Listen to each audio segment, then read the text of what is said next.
하나님 말씀은 요한복음 8장 39절부터 47절까지 말씀입니다. 제 성경은 159페이지입니다. 요한복음 8장 39절로 47절까지 말씀입니다. 같이 읽습니다. 대답하여 이르되 우리 아버지는 아브라함이라니 예수께서 이르시되 너희가 아브라함의 자손이면 아브라함이 행한 일들을 할 것이오늘 지금 하나님께 들은 진리를 너희에게 말한 사람이 나를 죽이려 하는도다. 아브라함은 이렇게 하지 아니하였느니라. 너희는 너희 아비가 행한 일들을 하는도다. 대답하되 우리가 음란한 데서 나지 아니하였고 아버지는 한 분뿐이시니 곧 하나님이시로다. 예수께 이르시되 하나님이 너희 아버지였으면 너희가 나를 사랑하였으리니 이는 내가 하나님께로부터 나와서 왔습니다. 나는 스스로 온 것이 아니요 아버지께서 나를 보내신 것이니라. 어찌하여 내 말을 깨닫지 못하느냐? 이는 내 말을 들을 줄 알지 못함이로다. 너희는 너희 아비 마귀에게서 났으니 너희 아비의 욕심대로 너희도 행하고자 하느니라. 그는 처음부터 살인한 자요 진리가 그 속에 없으므로 진리에 서지 못하고 거짓을 말할 때마다 제 것으로 말하나니 이는 그가 거짓말쟁이요 거짓의 아비가 되었습니다. 내가 진리를 말함으로 너희가 나를 믿지 아니하는도다. 너희 중에 누가 나를 죄로 책잡겠느냐? 내가 진리를 말하는데도 어찌하여 나를 믿지 아니하느냐? 하나님께 속한 자는 하나님의 말씀을 듣나니 너희가 듣지 아니하면 하나님께 속하지 아니함이었습니다. 아멘. 아버지 은혜 감사합니다. 오늘도 이렇게 사랑하는 성도들, 또 새벽을 깨우며 믿음으로 살길 원하는 사랑하는 성도들이 오늘도 예배 제단을 샀습니다. 하나님 아버지 축복하시고 또 아버지께서 하시고자 하시는 말씀이 잘 증거될 수 있도록 하여 주시고 그 말씀을 만판에 받고 저희들이 가식적인 신앙인이 아니라 진실한 믿음의 삶을 살아가는 저희가 될 수 있도록 도와주시옵소서. 성령께서 말씀해 주실 줄 믿사오며 예수님 이름으로 기도하옵나이다. 아멘. 자크 엔룰이라고 하는 프랑스 학자가 있습니다. 그가 지은 저서 중에 비뚤린 이 기독교, 비틀어진 기독교, 그러한 책이 있습니다. 그 내용에 보면은 원래는 기독교가 X라고 했는데 이것이 세월이 지나면서 변질돼서 Y가 되어버리는 거예요. 그래서 이 Y가 기독교로 생각하는 사람은 X를 처음에 본질적으로 X가 맞는 것을 이야기하면 미친 사람이라 그걸 받아들이지를 않게 되는 것이에요. 왜냐하면 자기들이 지금 현재 행하고 있는 그러한 관습이나 인습이나 이런 것들이 진짜 신앙인 줄 알고 살아가는 것이에요. 예수님 당시 유대인들이 그랬습니다. 그들은 하나님의 말씀보다는 자기들이 지금 하고 있는 형식적인 전통을 잘 지키는 것이 신앙이라 이렇게 생각했습니다. 이것은 우리들에게도 하나님이 주시는 그런 교훈의 말씀이라고 생각합니다. 예수님 당시 유대인들은 하나님 율법 그리고 아브라함의 자손이라는 이러한 굉장한 영적 긍지가 대단했습니다. 그런데 살아가는 삶의 은행은 절대 같지 않았던 것이에요. 그들은 예수 그리스도 하나님의 아들 예수 그리스도를 배척했을 뿐만 아니라 죽이려고까지 계획을 했습니다. 그래서 유대인들과 예수님과는 눈에 보일 뿐만 아니라 눈에 보이지 않는 그런 여러 가지 갈등들이 많이 발생했습니다. 예수님은 유대인들에게 믿음으로 산다고 하는데도 불구하고 이율배반적으로 살고 있는 이 사람들에게 아주 날카롭게 지적했습니다. 그래 너희들이 맞다. 아브라함의 자손이 맞다. 근데 너희들이 진짜 살아가는 것이 아브라함 자손답게 살아가고 있는 것인가? 너희들이 믿는다고 하는데도 불구하고 정말 너희 안에 하나님이 계시냐? 너희들이 지금 하는 행동이 하나님의 자녀라고 이야기할 수가 있겠느냐? 믿음의 사람답게 살고 있느냐? 이렇게 말씀합니다. 우리 39절에 40절 다시 한번 같이 읽습니다. 대답하여 이르되 우리 아버지는 아브라함이라니 예수께 이르시되 너희가 아브라함의 자손이면 아브라함이 행한 일들을 할 것이오늘 지금 하나님께 들은 진리를 너희에게 말한 사람인 나를 죽이려 하는도다. 아브라함은 이렇게 하지 아니하였느니라. 예수님께 하시는 이 지적은 2000년 전뿐만 아니라 오늘날 우리에게도 해당되는 것이에요. 우리도 교회 와서 예배드리고 그리고 설교 말씀을 듣습니다. 침례도 받고 기독교인이라 그렇게 이야기합니다.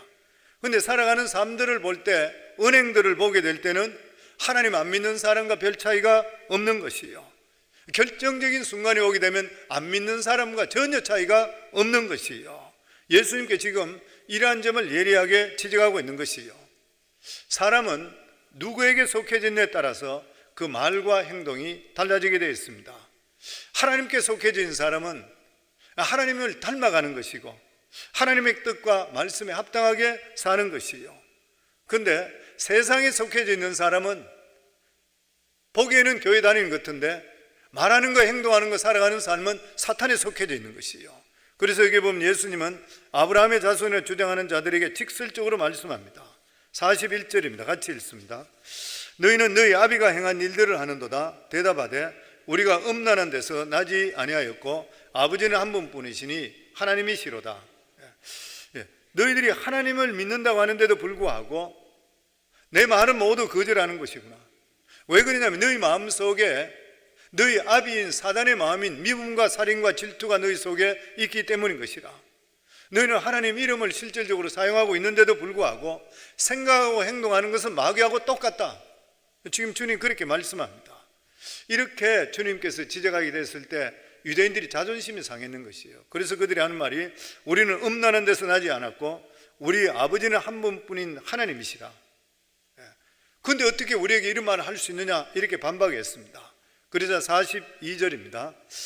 예수께 이르시되 하나님이 너희 아버지였으면 너희가 나를 사랑하였으리니 이는 내가 하나님께로부터 나와서 왔음이라. 나는 스스로 온 것이 아니요 아버지께서 나를 보내신 것이니라. 유대인들은 예수님이 하시는 이 말씀을 이해하지를 못했습니다. 그 앞절에 보면은 예수님께서 진리에 대한 말씀을 했습니다. 진리가 너희를 자유케 한다. 내가 곧 길이요 진리요 생명이니 나로 말미암지 않고는 아버지께 올 자가 없느니라. 그런데도 불구하고 이 종교 지도자들은 예수 그리스도를 오히려 핍박하고 체포해서 죽이려고 했습니다. 그 이유가 어딘 것이요? 예수님 마음에 안 들기 때문인 것입니다. 예수님이 잘못을 범한 것도 아니고 율법을 어긴 것도 아닌 것이에요. 단지 그들의 전통에 맞지 않고 자기 생각과 맞지 않다고 생각해서 예수님을 핍박하는 것이에요. 사람이 한 번 눈에 찍히고 나면 벗어나기 힘들어져요. 한 번 자기 마음에 안 들면 아무리 그 사람이 잘 되고 좋은 일을 하더라도 눈에 벗어나요. 지금 똑같은 현상이 벌어지는 것이에요. 그래서 예수님께서는 43절에 보면 어찌하여 내 말을 깨닫지 못하느냐, 이는 내 말을 들을 줄 알지 못함이라. 예수님 한탄하시는 것이에요. 어찌하여 너희들은 내 말을 깨닫지 못하느냐. 너희들 마음속에 진리가 없게 되니까, 내 말이 들리지 않으니까 너무나 안타깝다.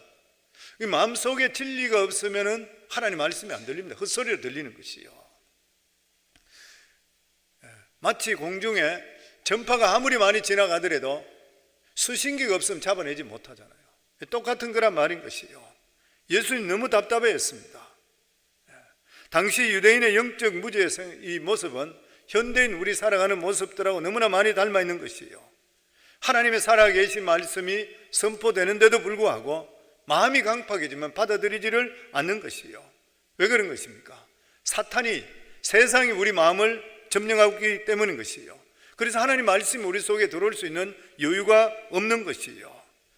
사람은 마음속에 진리가 있으면 하나님 말씀에 대해 반응하게 되어 있는데 말씀에 대한 진리가 없고 그리고 하나님 말씀을 삼하는 것이 없으면 말씀을 아무리 전가하더라도 반응이 없습니다. 우리 마음속에 하나님의 진리, 하나님을 삼하는 마음이 없게 되면 인간의 생각, 판단만 따라가게 되는 것이요. 자기 가치관에만 가득 차 있게 되는 것이요. 세상이 자기를 지배하게 되는 것입니다. 그래서 교회 다닌다 한다에도 불구하고 기도하지 않고 말씀 잘 듣지 않게 되면 이상한 소리 하는 것이에요. 일반적으로 믿음에 있는 사람들은 하나님 말씀에 대해서는 별로 관심이 없습니다. 설교도 건성으로 듣습니다. 교회도 행사한다 그러고 이런 거 하면 오는데 기도하라 그러면 잘 나타나질 않는 것이에요. 말씀을 들어도 잘 이해하지를 못하는 것이에요. 정치적인 이슈나 이런 것들 이야기하게 되면 관심을 많이 갖는데 신앙생활에 대해서, 성경에 대해서, 믿음에 대해서 이야기하면 고개 숙여버려요. 별로 관심이 없어지는 것이에요. 그러니까 믿음이 있다고 믿음 말은 하고 있는데 실제로 살아가는 삶은 믿음하고 별 관계없이 살아가고 있는 것이에요. 그러니까 지금 예수님 계실 때 유대인들의 모습들이 그랬던 것이에요. 그게 하나의 규격에 따있는 형식들, 예배 오고 가고 10의 1조하고 가고 뭐 여러 가지 정해지는 그런 것 하면서 자기들은 대단한 신앙인처럼 생각하지, 실제적으로 하나님께 자기 속에 있으면서 하나님께 자기를 통해 하시고자 하시는 뜻에 대해서는 전혀 무관심했던 것이에요. 그러니까 예수님께서 44절에 보면 너희는 너희 아비 마귀에게서 났으니 너희 아비의 욕심대로 너희도 행하고자 하느니라. 그는 처음부터 살인자요 진리가 그 속에 없으므로 진리에 서지 못하고 거짓을 말할 때마다 제 것으로 말하느니 이는 그가 거짓말쟁이요 거짓의 아비가 되었습니다. 유대인들 보고 너희는 마귀의 자녀들이라. 대제사장부터 모든 서기관들부터 이야기하기를 너희들은 하나님의 자녀가 아니라 마귀의 자녀라. 왜냐하면 하는 짓이 마귀와 똑같기 때문에 그 말씀을 하시는 것이요. 그들은 성전에 나와 제사 드리고 예배 드리고 다 했는데도 불구하고 마귀의 영향권에서 그냥 살았던 것이요. 그래서 유대인들은 마귀에 속해져 있고 마귀와 같이 삶을 살았으니까 그 아비는 마귀라 그랬어요. 인간의 욕망은 마귀에서 나옵니다. 모든 본능은, 세상 본능에 따라 나오는 모든 것들은 마귀로부터 나오는 것이에요. 인간의 탐욕, 죄의 유혹, 더러운 생각, 절대로 하나님부터 올 수가 없는 것들이죠. 오로지 마귀로부터 오는 것입니다. 예수님 마귀의 존재에 대해서 두 가지로 설명합니다. 여기 보면 그는 처음부터 살인한 자요. 마귀는 가인으로 하여금 아벨을 죽게 했습니다. 그 인간의 혈통에는 이 살인자 가인의 피가 흐르고 있는 거예요. 그래서 우리 속에는 복수와 배신의 피가 흐르고 있습니다. 그래서 인간은 끊임없이 분노하고 미워하고 보복하고 배신해요. 사람들마다 약간의 차이는 있는지 모르지만 근본은 같아요. 그래서 우리가 하나님의 영으로 계속적으로 충만하고 주님을 바라보지 않게 되면 우리 속에 있는 배신, 음란, 복수 이런 것들이 계속적으로 올라오는 것이에요. 사람이 한순간에 어느 순간에 바뀔지 몰라요. 보면은 그게 왜 그러냐면은 우리 모두 다가 세상에 속해져 있기 때문에 그런 거예요. 우리는 예수 그리스도만으로 세상에 건진 받았다 그러면은 믿음의 삶을 살라 그러면 끊임없이 우리 자신을 쳐서 복종하는 삶을 살아갈 수 있어야 돼요. 아니면 세상으로 또다시 빠져버려요. 그게 바로 우리 인간인 것이에요. 그래서 수많은 사람이 예수 믿는다 하는데도 불구하고 안 믿는 사람보다 더 못한 짓을 하고 살아가요. 왜 그런 것이에요? 믿음에 떨어져 버리기 때문에 그런 것이에요. 그리고 예수님께서 마귀는 뭐냐면 거짓말쟁이라 그랬습니다. 마귀에게 진리는 아주 존재하지 않는 것이에요. 모든 것이 거짓이고 허위고 가장입니다. 여기 보면 거짓을 말할 때마다 제 것으로 말하나니, 제가 그런 말씀드리죠. 이 거짓말하는 귀신에 들린 사람은 말하는 것이 거짓말이 제 것으로 생각해요. 그래서 거짓말을 하면서 그게 진짜로 자기도 착각하고 해버려요. 마귀가 타면 그래 돼버려요. 그런 사람들을 많이 봤습니다. 180도로 거짓말인데 거짓말이 진짜같이 자기는 완전히 자기가 속아버려요. 마귀가 하는 짓인 것이죠. 여기 보면 진리가 그 속에 없으므로 진리에 서지 못하고 거짓을 말할 때마다 제 것으로 말하느니 이는 그가 거짓말쟁이요 거짓의 아비가 되었습니다. 언뜻 거짓말은 아무것도 아닌 것 같이 생각되지만 영적으로 보면 살인하는 것과 똑같습니다. 거짓말하는 것은. 거짓말은 사실대로 말하지 않는 것이에요. 그래서 그런 말도 있습니다. 침묵도 거짓말이라. 아닌데도 침묵하는 것 똑같은 거짓말이라. 사람들이 부딪히기 싫어서 그냥 피해버리는 경우가 생기잖아요. 그런데 실제로 아닌 것인데도 불구하고 침묵하고 있으면 똑같이 동참하는 것이라. 그리고 45절에 46절 말씀입니다. 같이 읽습니다. 내가 진리를 말하므로 너희가 나를 믿지 아니하는도다. 너희 중에 누가 나를 죄로 책잡겠느냐? 내가 진리를 말하는데도 어찌하여 나를 믿지 아니하느냐? 예수님께서 도덕적으로 윤리적으로 문제가 있어서 유대인들에게 배척당한 것이 아니라 진리의 말씀을 전가하기 때문에 배척당하는 것이에요. 말씀을 듣는 사람 안에 진리가 없는 것도 중요한 원인이 됩니다. 그러면 마지막으로 47절 말씀입니다. 하나님께 속한 자는 하나님의 말씀을 듣나니 너희가 듣지 아니하면 하나님께 속하지 아니하였습니다. 하나님의 말씀을 듣는 사람은 하나님께 속해 있다. 하나님 말씀을 듣지 못하는 까닭은 그 속에 하나님이 없기 때문인 것이다. 하나님 말씀이 들리시는가요? 믿음으로 살기를 원하시는가요? 그러면 우리 속에 하나님이 계시는 것이요. 사람의 외적 조건하고는 실제로 상관이 없습니다. 예수 믿은지 몇 대 집안이 된다든지, 아버지가 목사라 아버지가 장로다, 다 쓸데없는 이야기인 것이죠. 주요 환경이 중요한 것이 결코 아닌 것이요. 그 사람 안에 하나님 말씀이 있고 하나님이 계신 것인가, 이게 정말 중요한 것이요. 자신이 하나님의 자녀인지 마귀의 자녀인지 자신은 알 수 있어요. 겉은 멀쩡하다 하더라도 속이 깨끗한 것은 결코 아닌 것이요. 재력이나 학력이나 위치가 그 사람을 결정하는 것이 아닌 것이요. 정말 하나님 앞에서 안에서 꿈과 비전을 가지고 살아가고 있는 것인가? 사랑하는 성도님들, 저희들이 살아갈 때에 무엇을 위해 살아가고 있으며 내 속에 하나님께서 주시는 꿈과 비전을 가지고 살아가고 있는 것인가요?